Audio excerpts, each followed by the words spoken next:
munzikirize mbabuuzeeko mwenna gye musinzidde mu bifo eby'enjawulo mu mawanga ag'enjawulo. Ngenda kwogera ebigambo bino naye abamu temugenda kukkiriziganya nange, but it's okay. It's okay. Ngenda kusaba wuliriza n'obwegendereza. Kulamusizaako nnyo yonna gy'osinzidde mumwe aba following Just Gospel Media Uganda YouTube channel, Facebook page, TikTok ne handles endala. Waliwo edda walingawo abakyala bano wammanga bakwata nnyo ebiseera byabwe. Ngenda banyumiza kasitooli kano. Bakwata nnyo ebiseera byabwe era ssaawa zaabeeranga 7 ku leediyo emu mu kibuga nga kati kakutte. Buli mukazi yenna oba mulokole oba si mulokole, buli kasasa zuula 7 cwi nga bakyusa omukutu nga batega. Naye buli eyawulirizanga omukyalo oyo teri programu gye yawulirizanga, teri n'omu yawulirizanga programu eyo n'avaawo ng'alina essanyu nga sanyuse. No, nnaku babeera mu nnaku. Baakuumira abakazi biseera ebyo mu nnaku ey'ekitalo. Maama wange kennyini naye y'omu ku baali ba victims. Omujja otya ku mulongo babiri, baluwa ya mulongo babiri nga busaa 7 oba oyita bwoti mu bantu mu mizigo eyo mu nguudo mu butale. Munnange mulongo, akati munnange olwatuuka omusajja oyo yandoga era natuuka nali tutudde mu ddiiro nga ngenda okuwulira nga ekintu kinkaatuuka mu mugongo. Neebuuza ekintu kino kivudde ku ki? Munnange nno sikulwise, ogenda okumaliriza nga ngenze eyo ebukomansimbi gye najja nno omuntu eyannyamba. Munnange nandagirira ati naye ekintu kyannuma mulongo, simanyi na bwe nnyinza kikunyumiza. Naye munnange jjajja Kookolo ye yannyamba okuntaasa ekikaatuuko kino, naye kyannuma neebakanga nga mpulira ebintu bikuba ku nnyumba. Mulongo nze natuganga n'okunywa amazzi nga gokka gensulirira. Ennaku nennuma mu nnyumba n'abaana bange. Aye taata w'omwana ebiseera ebyo nga afunye omukyalo omulala. Munnange twakya bandagiridde omukookolo, ngenze nnoze omukookolo. Munnange mulongo nno abawuliriza njagadde mbawe nange ennamba eno ey'essimu oba oli awo eri ayita mu kizibu ng'ekyange. Mayambibwa ennamba 077 mulongo naddamu ennamba naye ng'abantu bakaaba amaziga. Mulongo ng'akakanya eddoboozi, mulongo n'asirika bw'ati mu studio. Mulongo tetwamuwona nga buli lunaku alina amabaluwa g'asoma. Munnange bwe kyankwata n'abagamba tugenda kukoma mu paati ey'okubiri, tuba tuli awo ne Lady Titi ku CBS n'atuyoola. Amabaluwa ga Titi nago ne gabayoola. Akati nze ndi muntu awuliriza. Ensonga lwaki ntadde ebifaananyi ebyo ku screen eyo, kubanga bo bonna abali okwo buli omu alina leediyo, naye target ya message ya ku leediyo, si TV. Wange eri abalala balina zi TV naye nga tebalina zi leediyo. Kale ze zino zi leediyo eziri mu ggwanga. Omulala muleseeyo naye nga naye yandibadde ku lisiti eno y'owa Soroti.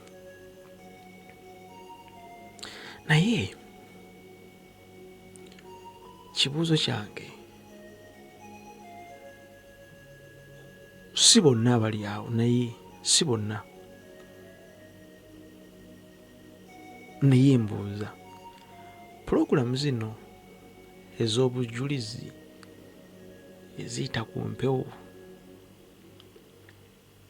mumala kukola, kale mu mwezi okuba temuzivuliriza, naye kati ba pulogulaamu zi directors abo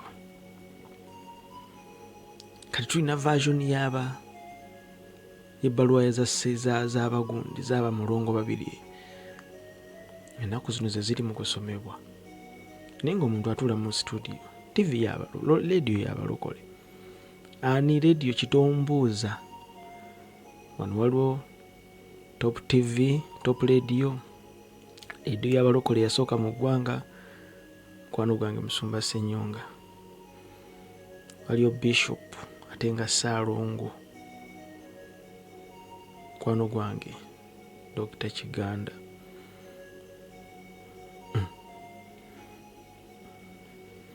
Nobeerayo presiding apostle Dr. Joseph Serwadda, Impact FM. Bishop David Kiganda, Kingdom FM. Newabirawo Musumba Mugirwa, Mutundwe MCF. Kati waliwo programu zitambula awo, sijja kugamba nti ono naye ozimanyi, sijja kugamba nti ono naye ziwuliriza. N'owulira emboozi omuntu ng'aluka emboozi, amazima ga Kristo, emboozi nga tegatta. Mulaba nti obujulizi, Musumba Ssenyonga yatera okutugamba obujulizi obupangirire ku bituuti, obujulizi. Kakati ebyamusumba yiga byo mu bisooke mu bizza ebbali. Naye mulimu abakifudde, mulimu stations ezikifudde.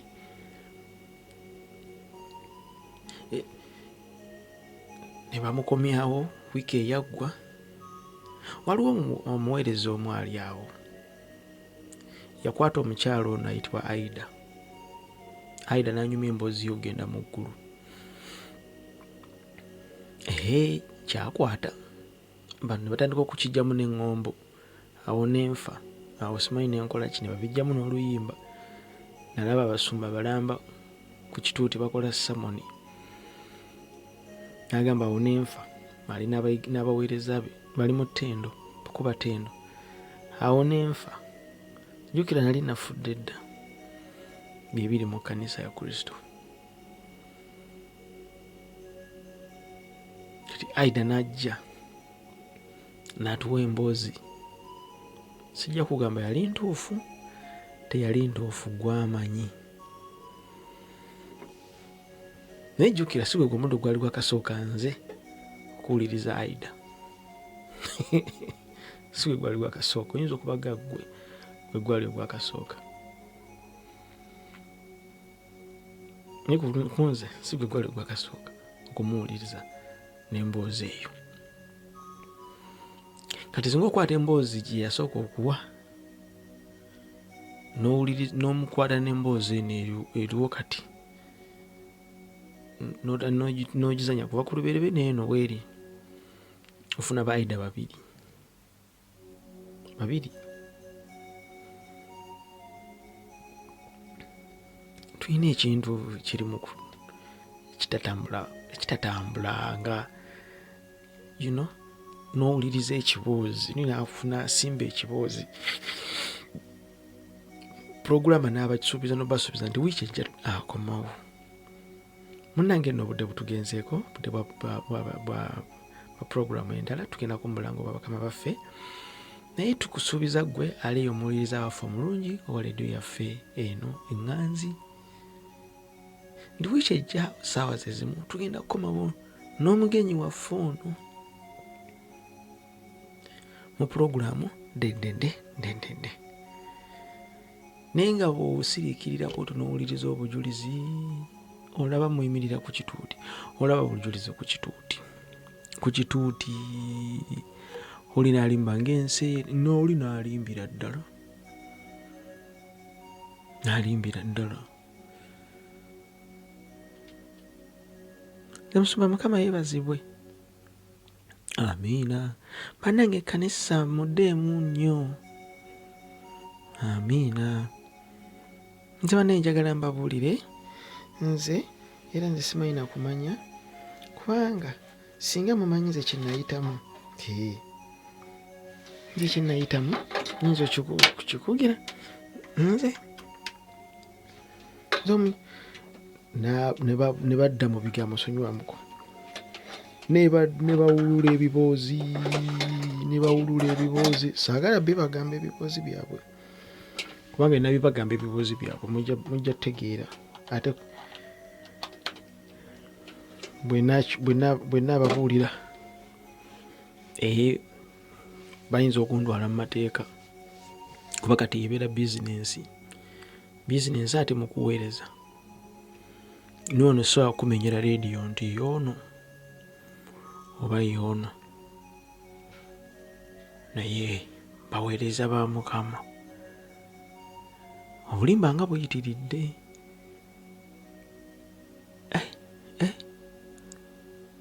ne mumusuubiza okukomawo wiiki ejja nadda kuli n'alimba olw'obujulizi bwe nawulidde awo nensirikira nempulira nga nd'olutiko lungiye ku mutima neŋŋamba naye Mukristo bw'okomawo wano ddala mbutuufu eno ekkanisa yeegenda oba waliyo endala gye tulinda bw'okomawo wano kati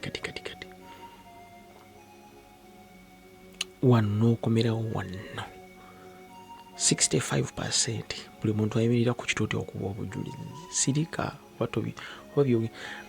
edda kati nze nkimanyi puroguramu etwabeeranga mu kkanisa bannange tugenda mu kadde ka bujulizi teekateeka obujulizi bwo bwe tuva mu ttendo tugenda mu kadde ka bujulizi kirira puroguramu najja teekateeka obujulizi bwo kati ng'otudde eno wansi osiriikirira bwoti waliwo ali ku kituuti ali mu kuwa obujulizi. Naye Mukama yeebazibwe. Muddeemu bannange balokole. Muddeemu. Amiina. Bane muddeemu ng'abalidde emmere. Bane musumba kansuke nfukamire nkwebaze. Ati oba oyagala kakasa nti ebintu bino si byangu. Nali ku leediyo emu kwezo nempulira omuweereza omu ng'awa obujulizi omulokole omu ng'awa obujulizi mu puroguramu y'obujulizi. Kakati kyeyali awo ekyali kimukutte munne kati tubuulire sambyako kati owona otya munnange mba ndi awo ku leediyo gireke togyogera leediyo gireke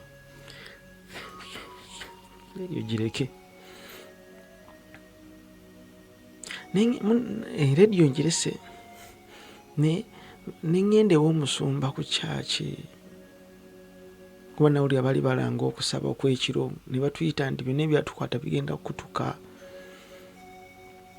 ninnya emmotoka takisi kiro ekyo era gye nasula. Ekkanisa eyo gimanyi eri waliwo, ekkanisa gireke nkusiba sente.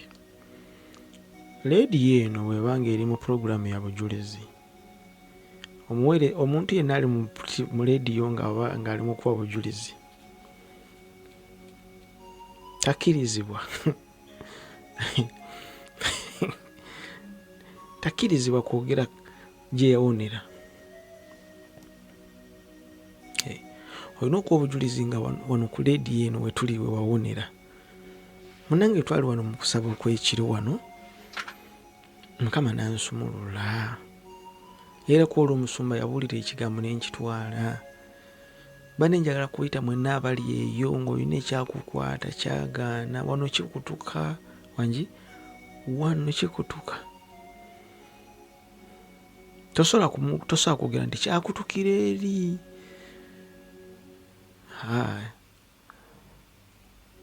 Kikutukira.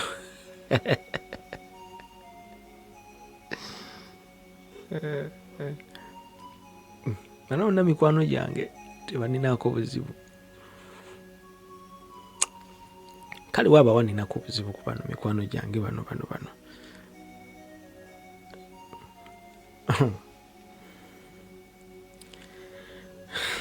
Bayibuli esomesa mu kitabo ekiyitibwa ekya Yokaana 8:4. Yokaana 8:4. Omanyi lwaki ndi wa ddembe?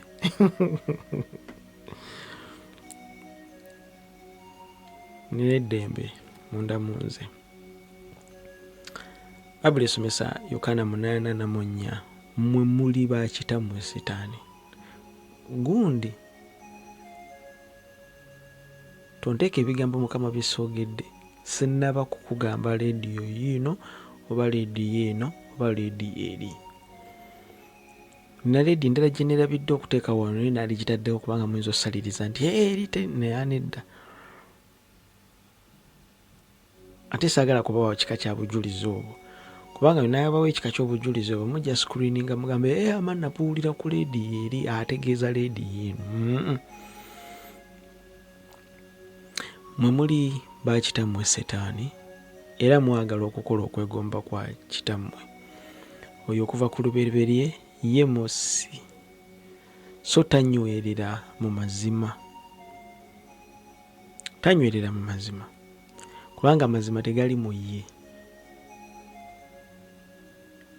Bw'ayogera obulimba ayogera ekiva mu bibye, kubanga ye mulimba era kitaawe wa bulimba. Kati ye Setaani tiniwaba ayogedde amazima. Amazima ga Setaani bulimba, kubanga g'amazima ge tegaleeta bulokozi. Kagabeere nga gayogedde nga kyekituufu. Setaani yakala amaaso bw'ati n'agamba Eva nti bw'ati bw'ayogera Mukama kituufu. Naye nga byonna byagamba Eva byali bituufu. Tetugenda gendayo mu Bayibuli kati eyo mu lubereberye 3 eyo. Omusota ne gugamba omukazi dedede nti okulya ku miti guno temulifa tiye byonna byogeddemu. Amateeka g'ekibira kino gali bwe gati. Yagamba nti omuli kulya ku muti mulimanya obulungi n'obubi, si bwe kiri. Naye nga byonna byogera bituufu. Naye agali amazima ate gakomekereza galeeta kuzikirira. Ekyo kizibu kya Setaani. Kizibu. Waliwo obujulizi bwe muyinza okuba ku bituuti okwo. Ddala puroguramu zeze ez'obujulizi ku ziteediyo. Era kituufu ng'oyogedde mazima. Munnange nze bba wange yansuzanga ku miggo. Singa neeyambula ne mulaba omugongo, omwami oyo yankuba emiggo. Musumba simanyi oba ddala omutima gwange guli musonyiwa. Simanyi. Omusajja yafuuka Setaani mu bulamu bwange. Kati ng'ogenda wangi yafuukira ddala sitaani ekyenyinyalwa, kuba nsoma nze natuuka ne mbonaabona mu kazigo kange. Kati ekizibu kya puroguramuzi ezo, teriiyo puroguramu egenda kuvaayo. Ntera oziwuliriza naye teriiyo puroguramu egenda kuvaayo. Kizibu nnyo okuwulira puroguramu egenda ovaayo ng'egamba musumba Mukama yeebazibwe nti amiina. Munnange maze emyaka 2 nga sikola nti naye nga nzikiriza Katonda nti amiina. Nemba ndi awo nempita ku intaneti okwo nensakinga ku mirimu egiri ku intaneti, ngenda okulengera nga balina omulimu gwe baadivatayizinga nti omulimu guno nga enteekayo empapula zange munnange ngaasaaga. Wayitawo ennaku 3 wiiki ne bampita ne bankubira akasimu ne bampita nti ngenda ogira nti tukola interview yasooka, tukola interview eyokubiri. Banne Mukama mwebaza sebo muzeeyi, kakati nze nali mpangisa ennyumba ya $15,000 naye Mukama nkozeemu omulimu. Mu mwaka gumu nzimba ennyumba eyange.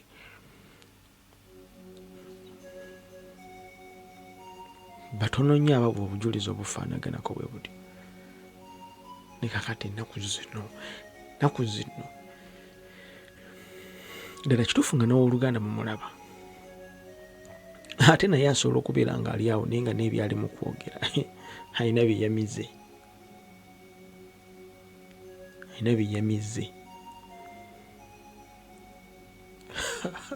Abalokole Yesu n'amala ajjira wano ayinza okutuyisaamu kibooko. Kyokka oli ali mu kuwa bujulizi, musumba munaye nandekera n'abaana. Wabula nze sijja kulimba musumba, Katonda ne waaba asse n'ava mu ggulu bw'ati n'aka wano ku nsi, sirisonyiwa mbwa ya musajja oyo. Awo ekkanisa neekuba mu ngalo kubanga mulimu abafaanagana nga ye. Yes, oyogedde mazima. Embwa y'omusajja yakola bina bye yakukola. Kati embwa eri ekuwuliriza, ate embwa ekulinamu abaana, kati embwa ekuwuliriza. Buyinza okuba obujulizi bw'oli mu kuwa, testimony ekola amakulu, naye yinza okuba egenda kuleeta okuzikirira. Testimony time eyo, obudde bw'obujulizi ku zi rediyo ne zi TV ezo ne mu kkanisa. Abalokole tulinamu ku mbeera ey'omwoyo asengejjamuko. Kati bataata balina zi TV ezo ne zi rediyo ez'obujulizi, oba mwe temubuwuliriza. Muyinza okuba mwe newuliriza obujulizi n'okukwata ku mutwe. Sitaani y'obujulizi ekizibu kye nti ne waaba ayogera mazima, amazima ge gavaamu okuzikirira. Oba owakana, buuza Eva ekyamutuukako. Mukama waffe Yesu baamugamba, oba oli mwana wa Katonda va waggulu eri, bamalayika banaakuwanirira. Naye nga kyayogera kituufu, kyawandiikibwa mu Zabbuli. Tali kulagiriza bamalayika be nabo bali kuwanirira.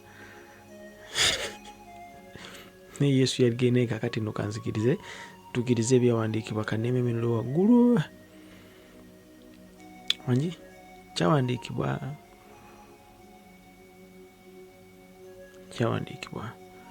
n'akuwa obugagga obw'ensi eno bwonna. Sitaani yayogera. Eva Mukama teyayogera bw'ati nti kituufu osobola okuleeta obujulizi ng'obulina mu mutima gwo nga butuufu, naye nga ate amazima amatuufu bugenda kuleeta kuzikirira.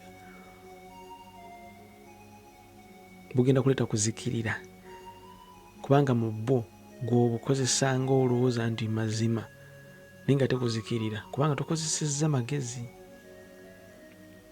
Oli singo banneekanisa Mukama yeebazibwe nti amiina. Baneze bwe mulaba Mukama yansumulula. Nze gwe mulaba wano nina emyaka 24 naye kyempiseemu bwe nkikunyumiza oyinza n'okutya, oyinza n'okubuuza nti oba omuntu yayimiridde oba yaki. nze natandika okwetunda nga nina emyaka 18 bane musoke mundekere so tonzijako microphone kandeka njogere katukale katukwe mama muzindalo kankukwatira omuzindalo ndeka ndi muntu mukulu kanneekwatire nekwatire nze bane mundeke neeyabye omutima gwange nze nalina emyaka 18 batisebo ne bannyaba abandi abawano ntatandika okwetunda era nze nyinza olubagamba nti siina musajja wano ku nsi gwe seebaseeko osirikira munogamba wangi tolina musajja gwotebaseeko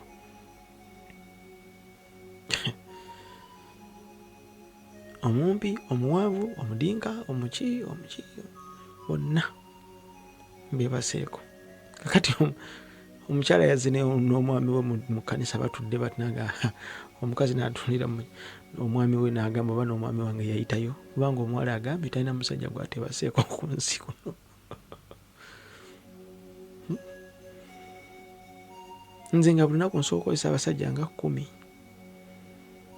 osirikire muno ogamba omwana muto naye mukama mulungi ono yansaasira banange sikyetunda era nzikiriza Katonda okumpa omwami owange kakati omwami asirikirira nagane sisita ono mbadde nfunyemu ekirowoozo naye naamusobola kweri kati si muwowongole guno naamusobola mu akafaananyi n'ogamba entalo zalwanye zino olutalo lwange okuba mu bufaananyi lwa simatalo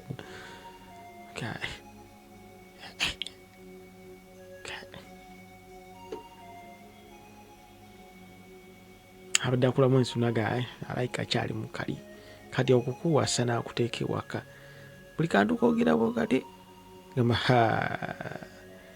anti bwoti bwewalinga nemba muli mu ekisenge kyammwe eyo muli mu nsonga zammwe eza stupid muli mu bya SILLY tya namunasirikanaga maama mpozi yayagala kyalo ky'abasajja obukodyo ng'alina nkunkumuliitu kati olina ekintu kyota olaba nti oyogedde amazima naye ate tegalese bulokozi tegalese kuwona zigumulalo nakajjamu embuto 8 munnange nali nampulira bujulizi ku leediyo obwo kati obujulizi obwo aba kabuwa bwati sirikirira munnange jamu embuto niyo olubuto lwe nasembayo okujjamu bannange musumba namusirisa ku mugongo sirika munnange Yesu akubalipeeya puroguramu z'obujulizi ezo ze mulina ku leediyo ezo nkugambye mu ssaawa eyo y'obujulizi Yesu n'amala ajja bw'ati ssaawa eyo nza okuba abantu emiggo bamuzeeyi nga nsiibula yes it's part of business attracting abawuliriza ddala abakyala eyo ababeera mu butale n'omusanga tateeka leediyo bw'ati ku kutu bw'ati awulira ennaku teeka leediyo bw'ati ku kutu bw'ati awulira ennaku siriikirira nawulira ennaku ng'emutta bambi nozamanja agenda ku Sande eyo gyenja okuŋŋaanira naye asuubira okuwa obujulizi bwe bumu lwaki sibalese